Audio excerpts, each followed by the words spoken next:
नमस्कार, स्वागत है आपका फिफाना हिंदी क्लासेस में। और इस क्लास में हम हिंदी साहित्य का इतिहास पढ़ रहे थे 5-5 प्रश्नों के साथ। तो चलिए क्लास शुरू करते हैं। आज के प्रश्न आपके सामने कुछ इस प्रकार से हैं। देखिए, अपनों ने नामकरण से संबंधित क्लासेस कर लिए हैं, यानी नामकरण से संबंधित अपनों ने मत देख लिए हैं।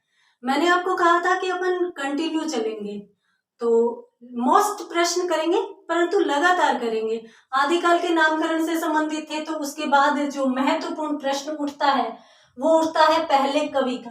तो उसी से संबंधित आज की क्लास रहेगी, प्रथम कवि से संबंधित। तो प्रथम कवि के संबंध में भी विद्वानों में मतभेद था। आचार्य शुक्ल का मत अलग था, हजारी प्रसाद द्विवेदी का मत अलग था। तो उन्हीं से संबंधित मत अक्सर एग्जाम में पूछ लिए जाते हैं। अक्सर ऐसे ही प्रश्न पूछा जाता है कि भाई सरहपा को हिंदी साहित्य का पहला कवि किसने माना है, या फिर ऐसे पूछ लिया जाए कि राहुल सांकृत्यायन ने हिंदी साहित्य का पहला कवि किसको माना है। तो इस प्रकार से दोनों ही तरीके से प्रश्न पूछे जाते हैं। तो हमें दोनों मत देखने हैं कि क्या नाम दिया है और किसने दिया है, दोनों चीजें देखनी है।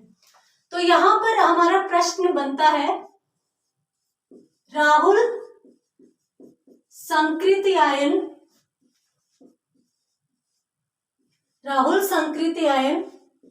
के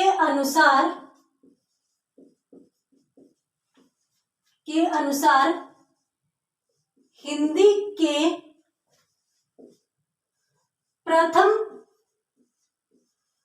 कवि थे।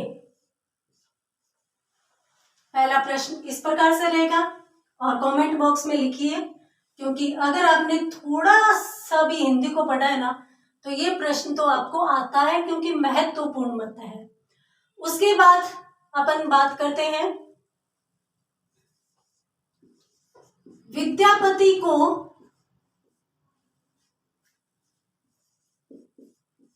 हिंदी का पहला कवि किसने स्वीकार किया है, किसने स्वीकार किया है। ये हमारा दूसरा प्रश्न रहेगा आज की क्लास का। उसके बाद अपन बात करते हैं, डॉक्टर रामकुमार वर्मा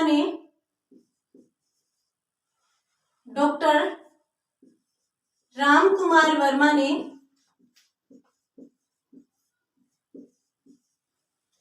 हिंदी के प्रथम कवि के रूप में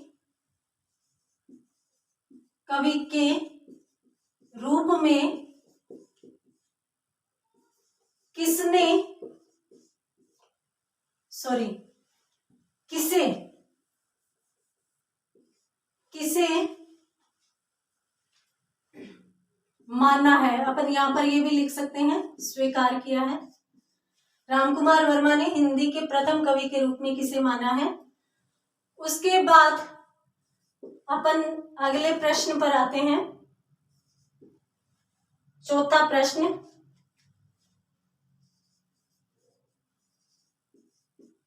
अब्दुल रहमान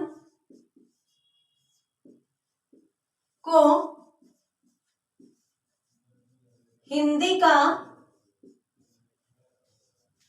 प्रथम कवि स्वीकार करने वाले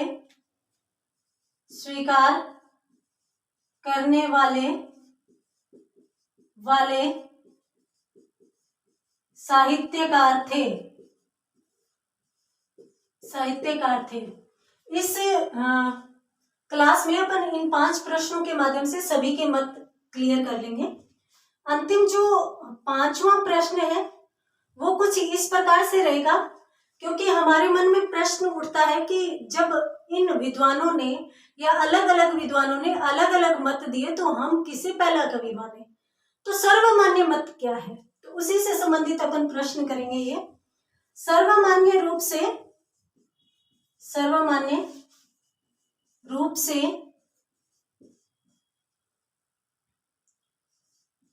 हिंदी के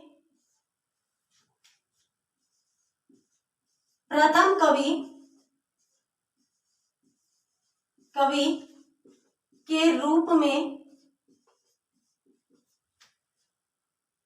किसे स्वीकार किया गया, स्वीकार किया गया।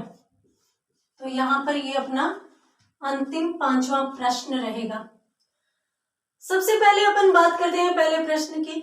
आपको यदि 5 के पता है तो कमेंट बॉक्स में, ये आपकी टेस्ट सीरीज भी मान सकते हो आप। जब तक मैं 5 प्रश्न क्लियर करती हूँ तब तक आप इनके आंसर भी दे सकते हो। तो राहुल सांकृत्यायन के अनुसार हिंदी के प्रथम कवि हम जानते हैं सरहपा थे,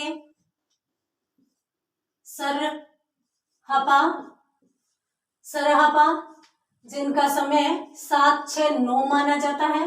और यहाँ पर मैं आपको बता देती हूँ, सरहपा को सरहपाद, राहुल वज्र इस प्रकार के नामों से भी पुकारा जाता है। राहुल भद्र के नाम से भी इन्हें पुकारा जाता है। उसके बाद अपन आते हैं विद्यापति। तो विद्यापति को हिंदी का पहला कवि स्वीकार किया था बच्चन सिंह ने। बच्चन सिंह ने हिंदी का पहला कवि विद्यापति को स्वीकार किया था। आगे जो प्रश्न है रामकुमार वर्मा का, तो रामकुमार वर्मा ने स्वयंभू जो 693 के लगभग हुए थे उनको हिंदी साहित्य का पहला कवि मान लिया। और ये इनकी कमी भी रही हिंदी साहित्य के इतिहास में। ये हिंदी साहित्य के इतिहास में हिंदी को अपभ्रंश तक ले गए थे, और हिंदी को अपभ्रंश तक ले गए यानी लगभग 7वीं शताब्दी तक ले गए। और 7वीं शताब्दी तक ले जाने के कारण ये स्वयंभू को हिंदी का पहला कवि मान बैठे, जबकि स्वयंभू जो थे वो अपभ्रंश के कवि थे, जिनकी बहुत प्रसिद्ध रचना है पहुंचरियु नाम से। तो यह इनके इतिहास की कमी रही, आलोचनात्मक इतिहास लिखा था इन्होंने। उसके बाद आते हैं अपन अब्दुल रहमान। तो अब्दुल रहमान जिनका समय लगभग 13वीं शताब्दी था, और इनको हिंदी का पहला कवि किस साहित्यकार ने स्वीकार किया, तो ये भी एक महत्वपूर्ण साहित्यकार है। यहाँ पर लिख देती हूँ मैं इनका, हजारी प्रसाद द्विवेदी। आचार्य हजारी प्रसाद द्विवेदी, हजारी प्रसाद द्विवेदी जी ने इनको हिंदी का पहला कवि स्वीकार किया है।